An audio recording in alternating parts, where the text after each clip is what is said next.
Hi, my name is Gary, and I am a disciple of Jesus. Today I want to talk more about faith. In the passage specifically we're going to look at, Jesus speaks of little faith. Actually, in the Gospel of Matthew, Jesus spoke about little faith 5 times. In Matthew 6, like little faith worries. In Matthew 8, little faith fears. In Matthew 14, little faith doubts.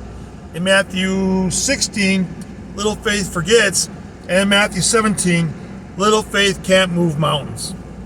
All right, so let's start out.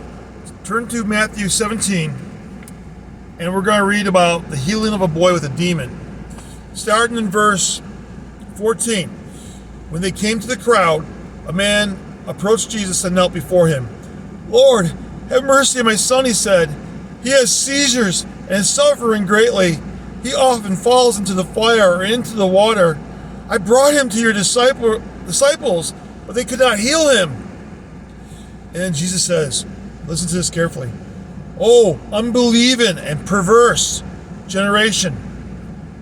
Jesus replied, How long shall I stay with you? How long shall I put up with you? Bring the boy here to me." Jesus rebuked the demon, and it came out of the boy, and he was healed from that moment. Now, what's really interesting here is Jesus seems angry. He seems perturbed. He said, "Oh, unbelieving and perverse generation, like a wicked generation." Okay? They're being faithless. Faithlessness is a sin. But he's kind of angry. How long shall I stay with you? How long do I got to put up with you? Jesus got angry. Now, he's specifically speaking to the crowds in general, I think, because everybody's gathered around, When they came to the crowd, a man approached Jesus. Now, his disciples are there too, the ones who were unsuccessful in casting out this demon. Jesus gave his apostles, the first disciples, the ability to cast out demons and to heal people, but they were unable to. Now, look at verse 19, Matthew 17:19. Then the disciples came to Jesus in private. So this is like afterwards. And they asked, "Why couldn't we drive it out?" Wow, good question, guys. They asked Jesus, "Why couldn't we drive it out?" This shows their humility, that their eagerness to learn. They're humble and teachable. They really were trying to grow. They really wanted to understand what Jesus was teaching. And notice how he responds. The first time he rebuked the crowds in anger. And Jesus was stern sometimes. We got to deal with that. I mean, sometimes people need a correction, a rebuke, a stern correction, to catch our attention. Jesus wants us to grow. He wants us to really get it. Sometimes, there's several times in Matthew, Mark, you see where Jesus is stern. Verse 20. This is the answer. So they asked, "Why couldn't we drive it out?" Jesus answered, "Because you have so little faith." There's that phrase. Remember I told you, little faith worries, it fears, it doubts, it forgets. And here in this situation, it can't move mountains. Because look at the rest of the verse. "I tell you the truth." So this is really a sure thing. It says if, meaning there's a choice. "I tell you the truth, if you have faith as small as a mustard seed, you can say to this mountain, 'Move from here to there,' and it will move. Nothing will be impossible for you." Now, mountain in this passage is figurative for something difficult, a challenge. Maybe you have a goal for God. Maybe you want to help a lot of people know God and get saved, for example. Or maybe you need a character change in your life.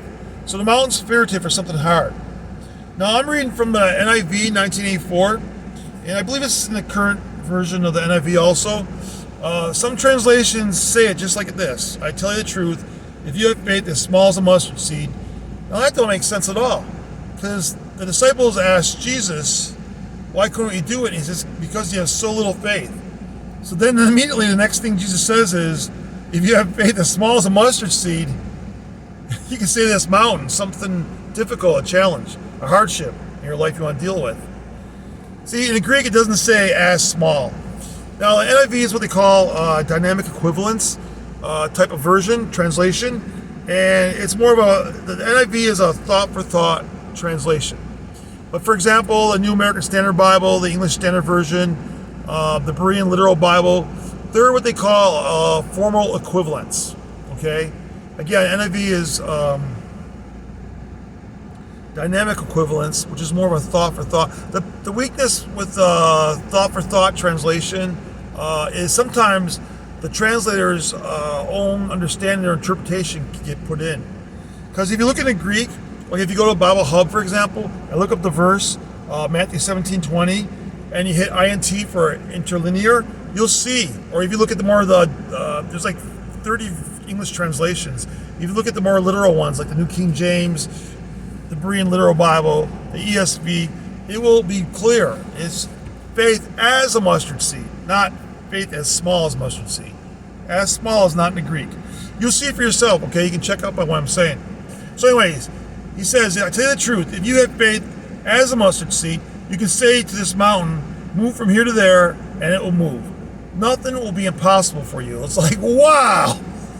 Nothing will be impossible? Wow. Here, I'll try to help you understand this. Like, you think about it, to the Hebrews, the smallest seed they knew of was a mustard seed, and it is very small. You can buy them in the store if you wanted to. But turn to Matthew 13. This is the parable of the mustard seed and yeast. Well, we're only going to read about the mustard seed. Matthew 13, 31, 32. Listen to this. It talks about how the mustard seed will grow into a tree. It says, Matthew 13, 31, he told them another parable. The kingdom of heaven, or another way of saying it is the kingdom of God. The kingdom of heaven is like a mustard seed. How so? Which a man took and planted in his field. Though it is the smallest of all your seeds, yet when it grows, it is the largest of garden plants and becomes a tree. So the birds of the air come and perch in its branches. Now I looked on the internet, and you'd see like mustard trees, mustard seeds that grows into a plant, into a tree. Like they get 19, 20 feet high, and they get really bushy. I seen one at the Holy Land Experience, and it was probably almost twice my height. I'm 6 feet, and it was very bushy too. And birds were in the branches. It was like a tree. It wasn't like an oak or a redwood or a maple, but it was a big bushy tree. I know in Israel they get 19 feet or so. So, anyways, if you notice, again, it says,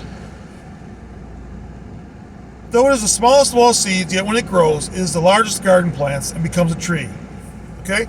Now, let me explain this a little better. What is Jesus talking about when he says, if you have faith as a mustard seed?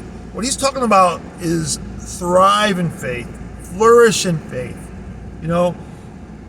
If you have increasing, expanded, enlarged faith that's growing and strengthening, small beginnings, little faith turns into big faith, great faith. Jesus talks a couple times in Matthew about great faith. And then there's other examples too. The thing is, your faith is growing. See, it's impossible to move a mountain with little faith. Again, Jesus said so.